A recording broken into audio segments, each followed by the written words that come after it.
ಹೆಸರು ರಾಜೇಂದ್ರ ಅಂತ. ಇವತ್ತು ನಾಮಿನೇಷನ್ ಇತ್ತು ಕರ್ನಾಟಕ ಸ್ಟೇಟ್ ಬಾರ್ ಕೌನ್ಸಿಲ್ ಎಲೆಕ್ಷನ್ಗೆ. 11/3/2026 ಎಲೆಕ್ಷನ್ ಇದೆ. ಅದು ಮೆಂಬರ್ ಆಗೋದಕ್ಕೆ ನಾನು ಇವತ್ತು ನಾಮಿನೇಷನ್ ಸಲ್ಲಿಸಿದ್ದೀನಿ. ಸೊ ಇದರಲ್ಲಿ ಎಲೆಕ್ಷನ್ನಲ್ಲಿ ಗೆದ್ದಾದ ಮೇಲೆ ನನ್ನ ಅಜೆಂಡಾ ಏನಪ್ಪ ಅಂದರೆ, so welfare of the advocates ಏನೇನಿದೆ ಅದನ್ನು ಒಂದು ಸರಿ ರಿವ್ಯೂ ಮಾಡಬೇಕು. ಸೊ ಒಬ್ಬರು ಹೇಳ್ತಾರೆ 25 ಲಕ್ಷದಿಂದ 1 ಲಕ್ಷ ಮಾಡಿ, 1 ಕೋಟಿ ಮಾಡಿ. ಸೊ ಈಗ ಹೈವೇಲಿ ಟ್ರಾವೆಲ್ ಮಾಡ್ತಾ ಇರ್ತಾರೆ, ಅಲ್ಲಿ ಟೋಲ್ ಕೊಡಬೇಕಾಗತ್ತೆ, ಅದನ್ನು ಸ್ವಲ್ಪ ನೋಡಿ.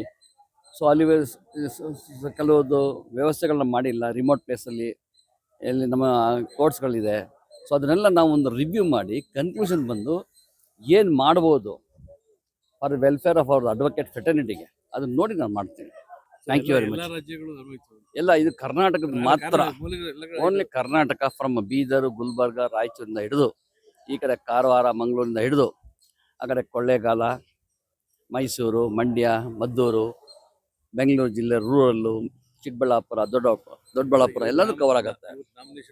ಇವತ್ತು ನಾಮಿನೇಷನ್ ಮಾಡಿದ್ದೀವಿ. ನಮಗೆ ವಕೀಲರು ನಾವು ಎಲೆಕ್ಟ್ ಮಾಡಿದ್ಮೇಲೆ ನಮಗೊಂದು ಅಧಿಕಾರ ಬರುತ್ತೆ.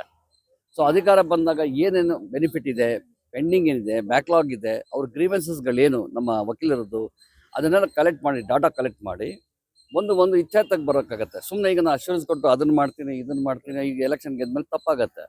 ಏನೇನು ಲಕುನಗಳಿದೆ, ಈಗ ಒಂದು ಪ್ರೆಸೆಂಟ್ ಎಕ್ಸಿಸ್ಟಿಂಗ್ ಸಿಸ್ಟಮಲ್ಲಿ ನಮ್ಮ ಬಾರ್ ಅಸೋಸಿಯೇಷನ್ ಏನೇನು ಮಿಸ್ಟೇಕ್ಗಳಿದೆ, ಬಾರ್ ಕೌನ್ಸಿಲಲ್ಲಿ ಏನಿದೆ ಮಿಸ್ಟೇಕ್ಗಳು, ಅದನ್ನು ರಿವ್ಯೂ ಮಾಡಿ ಒಂದು ಡಿಸಿಷನ್ ತಗೊಳ್ಳೋಕ್ಕೆ, ನಿರ್ಧಾರ ಮಾಡೋಕ್ಕೆ ಅನುಕೂಲ ಆಗುತ್ತೆ ಗೆದ್ದಾದ್ಮೇಲೆ. ಹೌದು, ನಮ್ಮ ವಕೀಲರ ಬಾಂಧವರಿಗೆ ನನ್ನ ರಿಕ್ವೆಸ್ಟ್ ಏನಪ್ಪ ಅಂದರೆ, ಇಲ್ಲಿಯವರು ಎಲೆಕ್ಟ್ ಮಾಡ್ಕೊಂಡು ಬಂದಿದ್ದಾರೆ, ಇಲ್ಲ ಅಂತಲ್ಲ.